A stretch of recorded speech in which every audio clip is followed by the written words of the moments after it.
Assalamualaikum warahmatullahi wabarakatuh. Halo semuanya, perkenalkan kami dari kelompok 1 dari kelas 11 Sebelumnya perkenalkan, nama saya Diana Pita.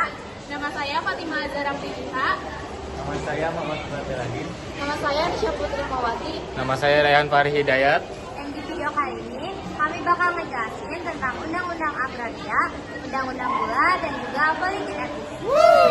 Apa pilihanku?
Jadi, Undang-Undang Agraria 1870 itu peraturan kolonial yang ngatur soal kepemilikan dan pemanfaatan tanah di wilayah Hindia Belanda.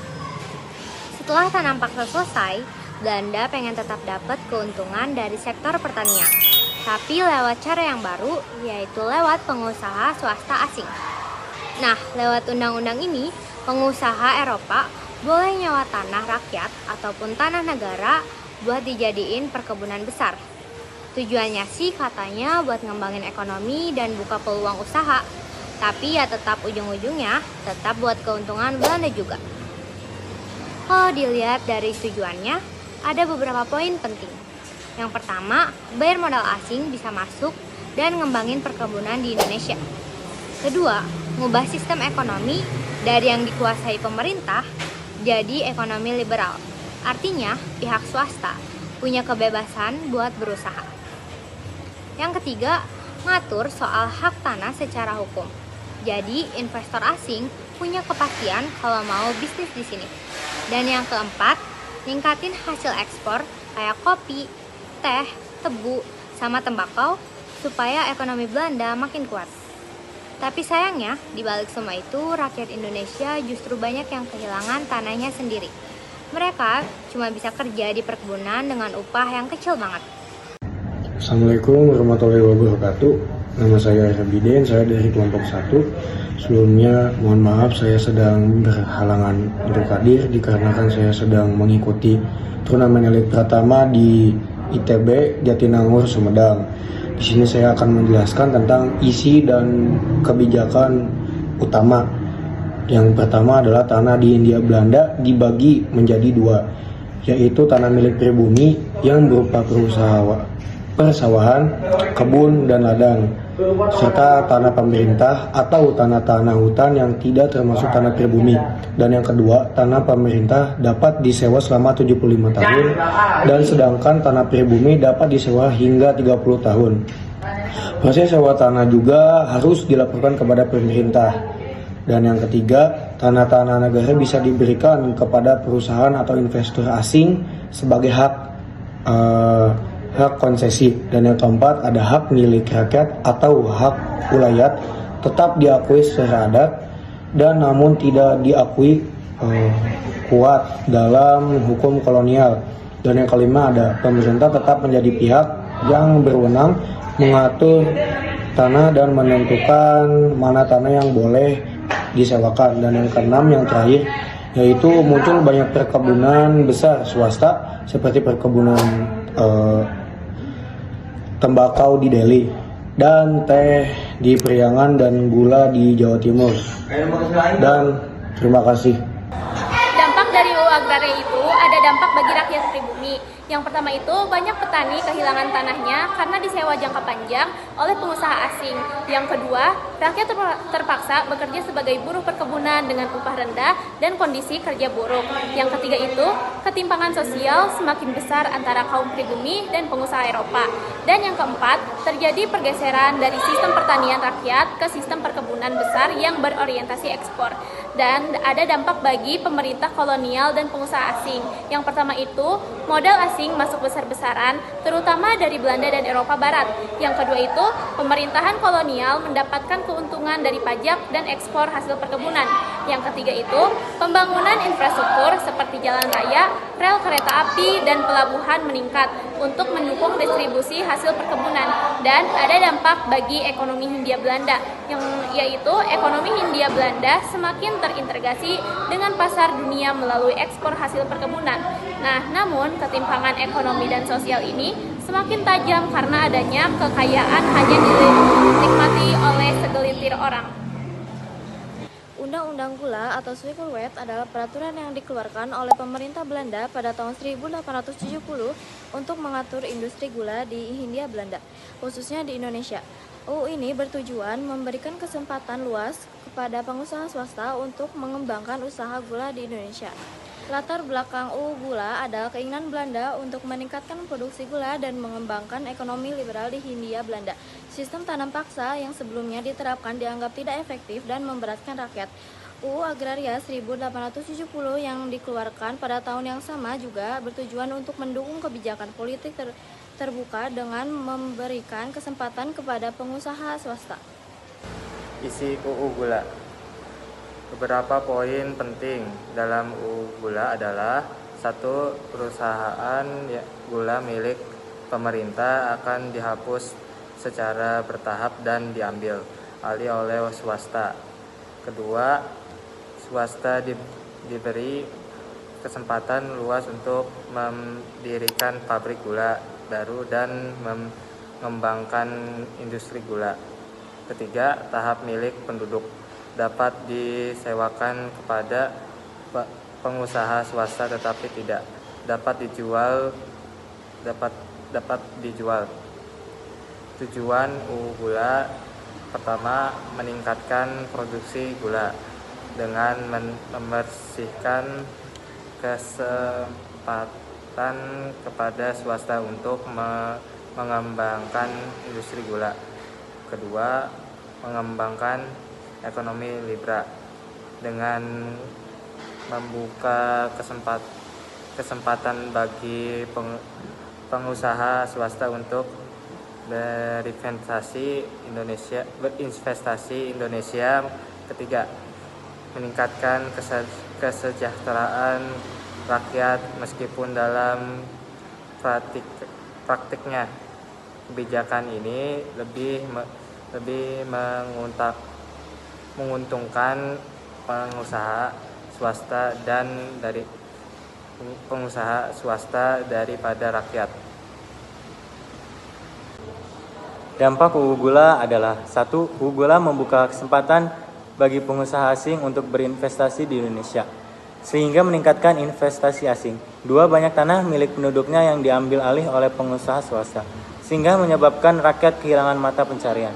3. Rakyat dipaksa untuk bekerja di perkebunan gula dengan upah rendah dan kondisi kerja yang buruk. 4. Banyak rakyat yang menjadi miskin akibat kehilangan tanah dan mata pencarian.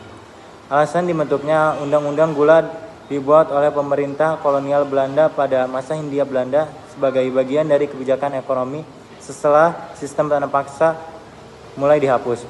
Tujuan utamanya adalah untuk mengatur industri gula di Indonesia agar tetap memberikan keuntungan besar bagi Belanda, tapi dengan cara yang tampak lebih modern dan berbasis perusahaan swasta. Awalnya setelah tanam paksa dihentikan, banyak pabrik gula dan lahan yang tadinya dikelola pemerintah dialihkan ke perusahaan-perusahaan swasta Eropa. Melalui UU Gula, pemerintah Belanda ingin memastikan bahwa produksi dan ekspor gula tetap terkontrol, sekaligus melindungi kepentingan investor Eropa di sektor tersebut. UU ini juga mengatur tentang penyewaan tanah rakyat untuk didirikan lahan tebu, hubungan kerja antara rakyat dengan perusahaan gula, serta sistem pembagian hasil. Jadi, politik etis ataupun politik balas budi adalah kebijakan yang dibuat oleh pemerintah Belanda sebagai bentuk balas jasa kepada rakyat Indonesia. Kenapa disebut balas budi? Karena Belanda sudah merasa banyak mengambil kekayaan dari bangsa Indonesia selama masa tanam paksa. Jadi mereka seolah-olah ingin membalasnya lewat kebijakan ini. Kebijakan ini dicanangkan oleh Ratu Wilhelmina pada tahun 1901 dan tujuannya buat memperbaiki kondisi rakyat Indonesia yang waktu itu hidup dalam penderitaan setelah masa tanam paksa. Kalau kita lihat dari latar belakangnya, ada dua hal penting yang melatar belakangi munculnya politik etis. Yang pertama, karena penderitaan rakyat Indonesia akibat sistem tanam paksa, yang bikin banyak orang hidup miskin dan kelaparan.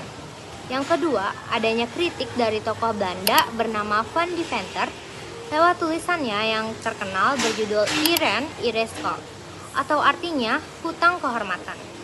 Dalam tulisannya, Van Deventer bilang kalau Belanda punya hutang moral yang besar banget ke rakyat Indonesia karena udah lama mengeksploitasi kekayaannya.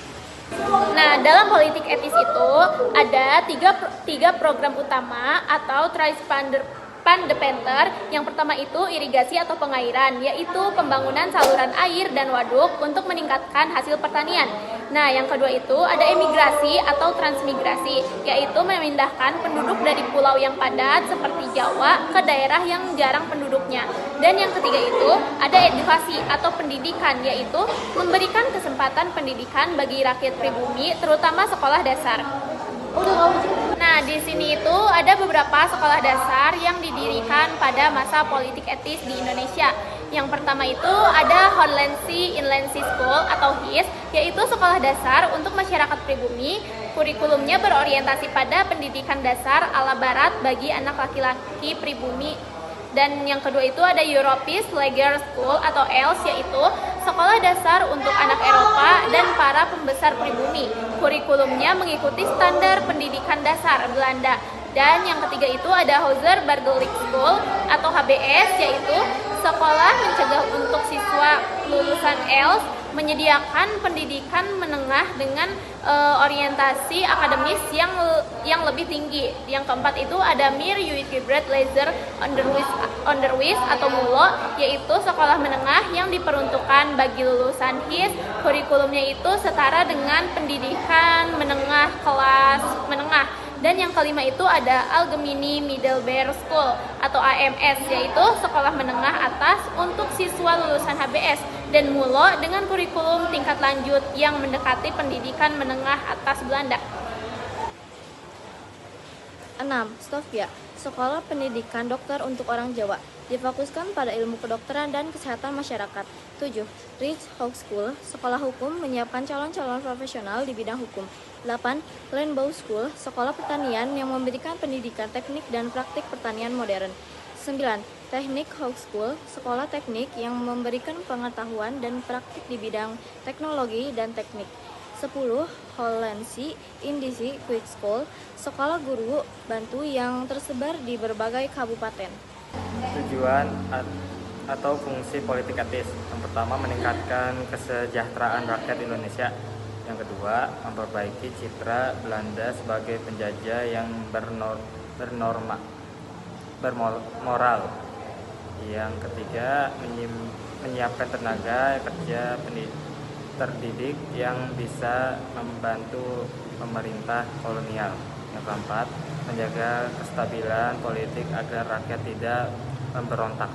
Dampak positif. 1. Munculnya pendidikan bagi pribumi meskipun terbatas. 2. Lahirnya golongan terpelajar kaum intelektual seperti Sutomo, Ki Hajar Dewantara, dan lainnya. 3. Timbulnya kesadaran nasional dan semangat pergerakan menuju kemerdekaan.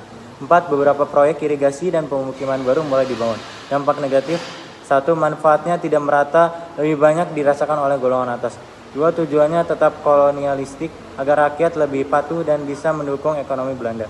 3. Eksploitasi ekonomi tetap berjalan, hanya dibungkus dengan wajah baru. Mungkin itu saja yang bisa kami jelaskan.